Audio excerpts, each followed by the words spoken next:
What does the name Alfa Romeo mean to you? For many, it's one of the most evocative and charismatic car brands the world has ever seen. Yet it hasn't had the smoothest of journeys to becoming the iconic brand we know today.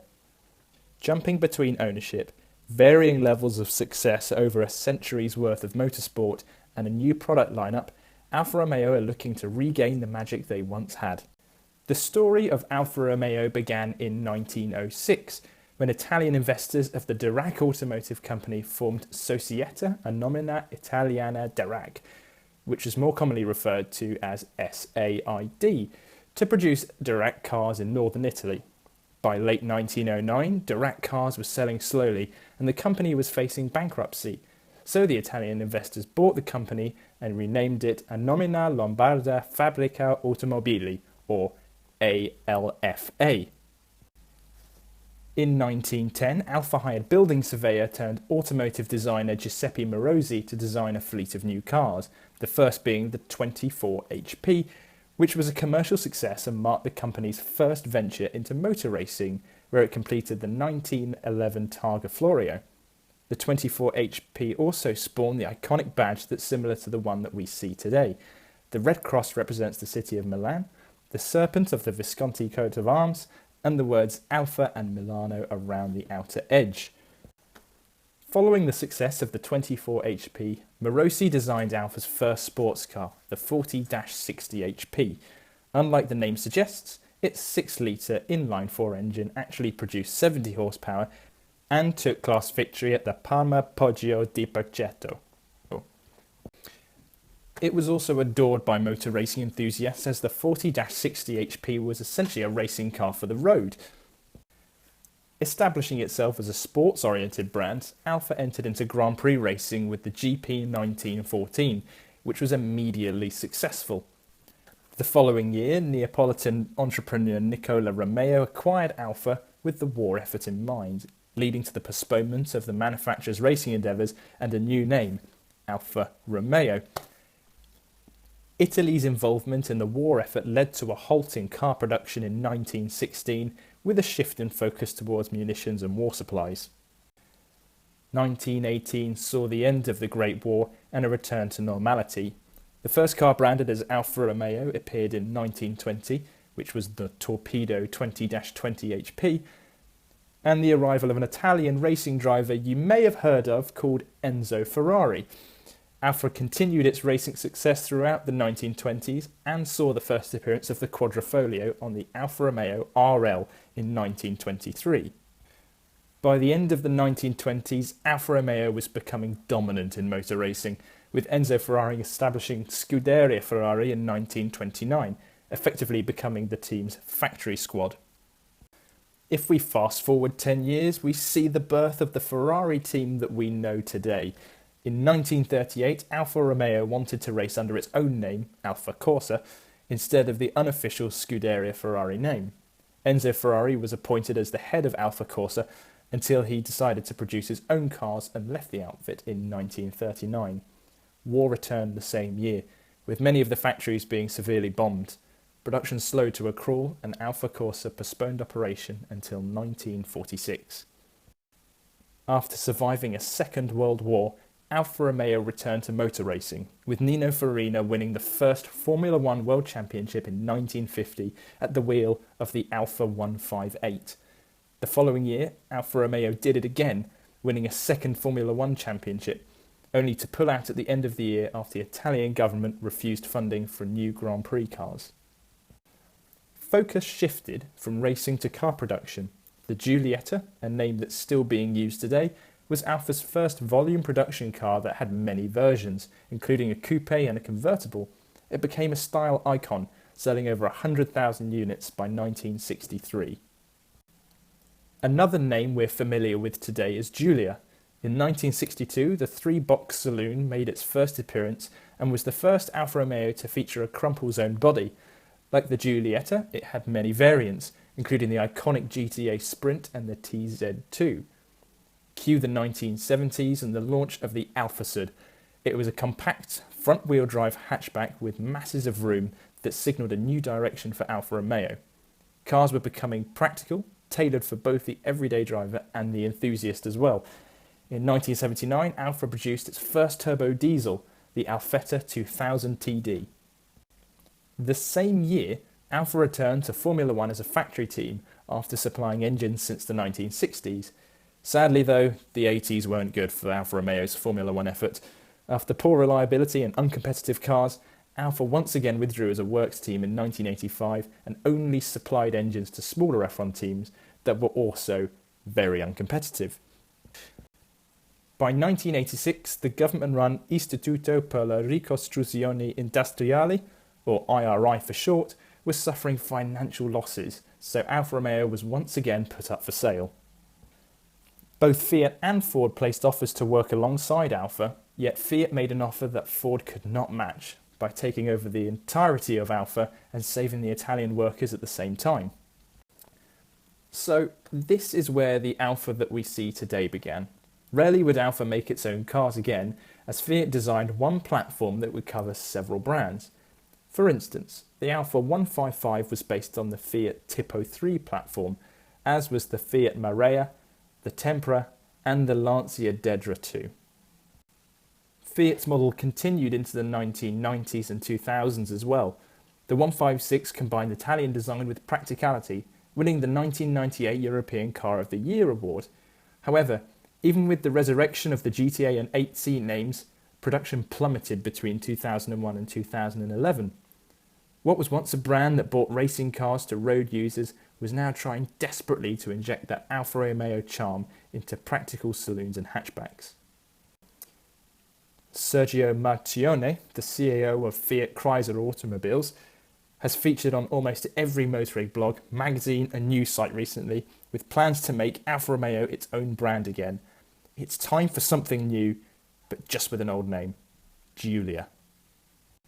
Making its public debut at the 2015 Frankfurt Motor Show, the Giulia marks the rebirth of Alfa Romeo, with Marchionne predicting sales of up to 400,000 cars by the year 2018. Now that's a lot of cars for a brand that's primary market is placed in Europe.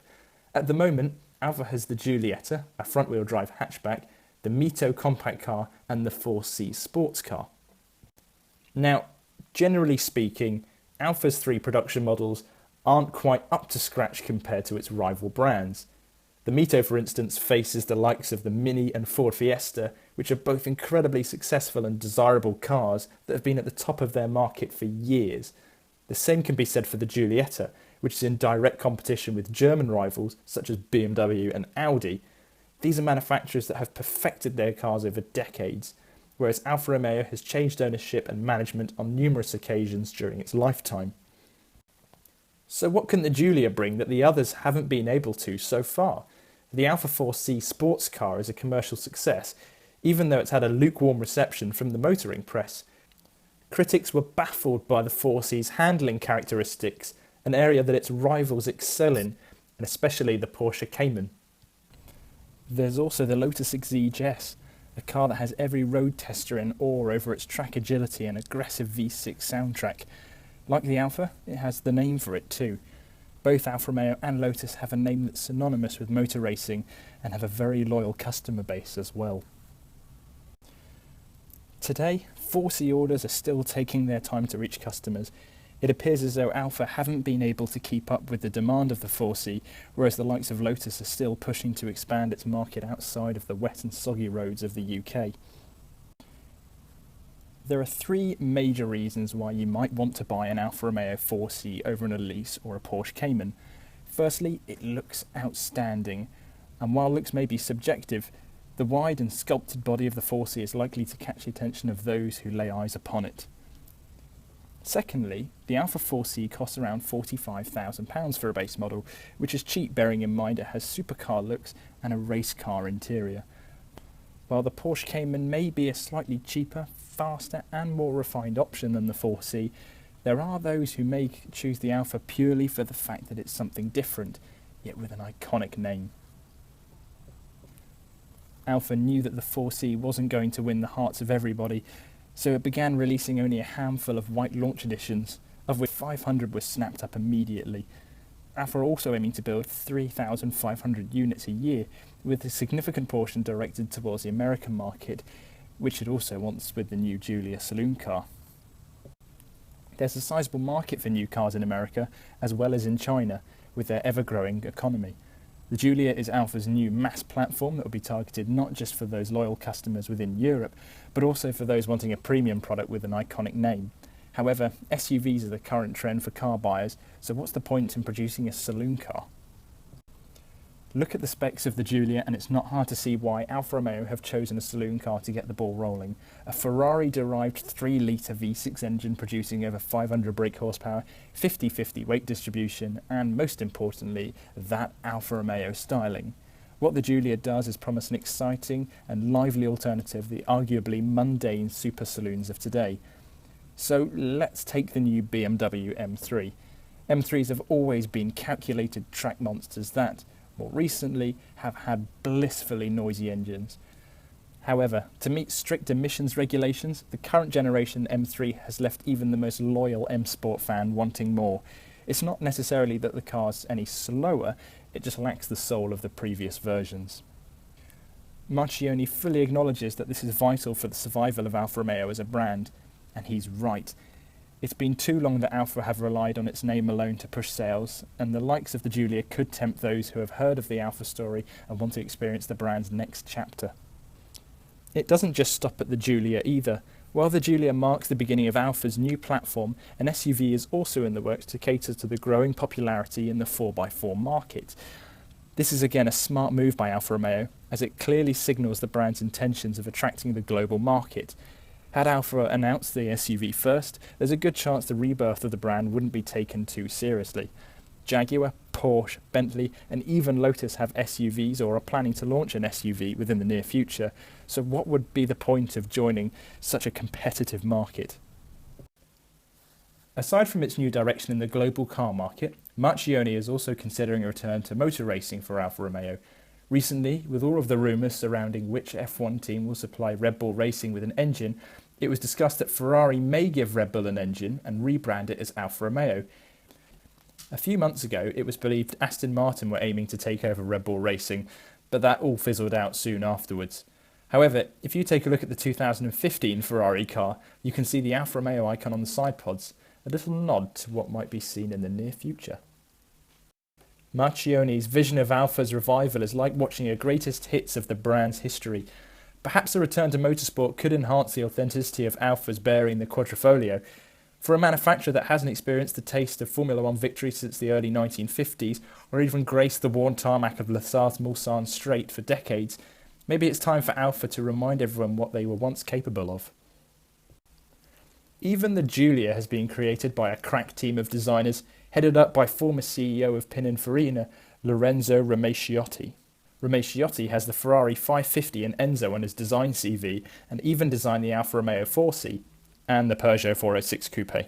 This isn't a project Fiat have given to a group of graduates to play around with. These are people who have created cars that have had the same brief as the Giulia, most of which have been very successful. So how does the future look? In general, the ideas Marchionni is putting forward to the Alfa revival are promising. They aren't necessarily safe, but that should be seen as a good thing. Alfa Romeo will finally have something completely new to offer.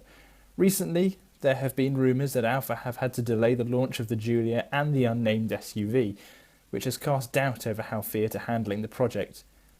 Will the new Giulia join the likes of the stunning 33 Stradale, the absolutely mental 164 Pro car that had a Formula One V10 in it, or the acquired tastes such as the SZ? Or will it be yet another Alfa Romeo to forget, such as the Alfa 6, the Alfa Rana, and that one? Let's see what 2016 brings the Giulia as the car world holds its breath.